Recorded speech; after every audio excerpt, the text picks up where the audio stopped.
ٹھیک ہے doctor Salman, quickly میں آپ سے یہ ضرور سوال کرنا چاہوں گا، اس کے بعد مہتاب حیدر صاحب ہمیں جوائن کیا ہے۔ یہ دفاعی ضروریات کے لیے 2122 ارب روپے رکھے گئے ہیں، جبکہ پچھلے مالی سال میں یہ 1800 ارب روپے تھے۔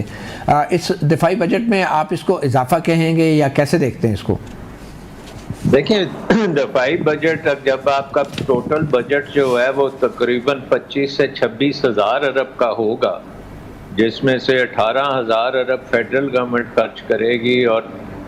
7-8 ہزار ارب پروونشل گورنمنٹس کریں گی خرچہ، تو 26,000 ارب ڈالر سب روپے جو ہیں یہ تو ہمارے پاس نہیں ہیں، اور یہ اس کو پورا کرنے کے لیے یہ بھرمار ٹیکسز کی جا رہی ہے۔ سو اس میں ایک سگنل ہے کہ یہ حکومت کسی طریقے سے کوئی ریفارم نہیں کرنا چاہتی، اور یہ جو ڈاؤن سائزنگ کا میں بات کر رہا تھا یہ لوڈ شیڈنگ سے پہلے، وہ یہ ہے کہ بھئی پی اے ڈبلیو ڈی کو آپ نے بند کیا ہے اور اس کو آپ انڈیکیٹ کر رہے ہیں کہ اس کی وجہ سے ہم اب حکومت کو چھوٹا کریں گے، تو ہم تو کسی صورت حکومت کو چھوٹا نہیں کر رہے۔ ہمیں تو کئی 100 ڈپارٹمنٹس اور محکمے اور ادارے اور جو بالکل 50 سال سے کوئی ڈیلیور کر ہی نہیں رہے، مثلاً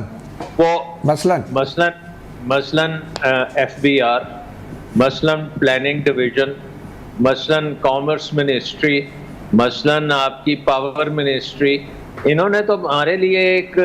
عذاب کریٹ کیا ہوگا پاکستان میں۔ کون سی منسٹری ہے جس کو آپ کہہ سکتے ہیں کہ وہ کامیاب منسٹری ہے اور اس کو آگے چلنا چاہیے؟ بالکل۔ اب آپ دیکھ لیں کہ یہ ساری چیزیں، اور میں نے سمجھا تھا کہ نئے وزیر خزانہ آئے ہیں، بہت ماشاءاللہ سے اچھے ہیں، بڑے ایکسپیرینس والے ہیں، اور وہ ہمارے ریفارم ایجنڈا لے کے آئیں گے، لیکن اس بجٹ میں ریفارم ایجنڈا نظر نہیں آیا۔ آئی ایم سوری ٹو سے، بہت ہی ٹریڈیشنل بجٹ ہے، بہت ہی بیوروکریٹک بجٹ ہے، اور یہ بجٹ اگر آپ پچھلے سال کا بجٹ اٹھا کے 2-3 نمبرز چینج کر دیں تو یہ وہی بجٹ ہے، اور یہ وہی بیوروکریٹس ہیں فائنانس میں بیٹھے جو یہ بجٹ بنا رہے ہیں، اور مہتاب بھی میرا خیال ہے آپ کو یہی بتائے گا کہ یہ اس میں کوئی نئی چیز اس طرح سے نہیں ہے۔ ٹھیک ہے ڈاکٹر صاحب، ویسے تو عوام کے لیے تو جتنے بھی وزرائے خزانہ ہیں وہ سارے ہی نئے تھے، اور سارے وزرائے خزانہ سے یہی توقعات ہمیشہ رہی ہیں کہ وہ نئی اصلاحات لے کے آئیں گے۔ ہمیں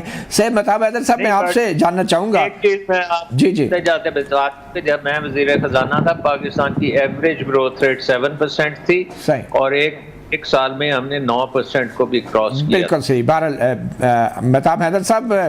آپ سے تو میں یہی ایک سوال کروں گا کہ اس بجٹ میں عام آدمی کے لیے کیا ہے؟ جی بسم اللہ الرحمن الرحیم۔ دیکھیں، بنیادی طور پہ یہ پاکستان کی ہسٹری کا اس سے زیادہ ٹیکسیشن کسی بجٹ میں نہیں ہوئی ہوگی، اتنی ہیوی ٹیکسیشن ہوئی ہے، اور بیسیکلی مجھے یہ نظر آ رہا ہے کہ ہم جہاں پہ کچھ چیزیں اچھی ہوئی ہیں، لیکن یہ جو ٹیکسیشن جس طرح کی ہوئی ہے یہ بالکل وہی پرسکرپشن ہے جو کہ آئی ایم ایف نے ان کو دی۔ یہ پرسکرپشن سے مراد ہیوی ٹیکسیشن؟ میں آپ کو بتاتا ہوں سر، میں ایک ایک کر کے آپ کو بتاتا ہوں۔ انکم ٹیکس میں سیلریڈ اور نان سیلریڈ دونوں پہ تقریباً، صرف میں سیلریڈ کلاس کا آپ کو بتا دوں، ان کے جو ایڈجسٹمنٹ ہوئی ہے 75 ارب روپے کے ریٹ ٹیکسز پر لگتے ہیں۔ اسی طرح جو نان سیلریڈ کلاس ہے ان کے بھی ٹیکس ریٹ جو ہے وہ بڑھائے ہیں، اور خاص کر ان کی تو سلیب 45% پہ لے گئے ہیں۔ اچھا، دوسرا جی ایس ٹی جو ہے نا، مجھے جی ایس ٹی کا جو بنیادی کنسیپٹ ہے اس سے کوئی اختلاف نہیں ہے۔ جی ایس ٹی جو ہے وہ جو بھی ایگزمپشنز ہیں وہ ختم ہونی چاہیے، لیکن اگر آپ ویلیو ایڈڈ ٹیکس کی روح کے مطابق جانا چاہتے ہیں تو اس کا طریقہ کار یہ ہے کہ آپ پھر جو ریٹ ہے اس کو نیچے لے کر آئیں۔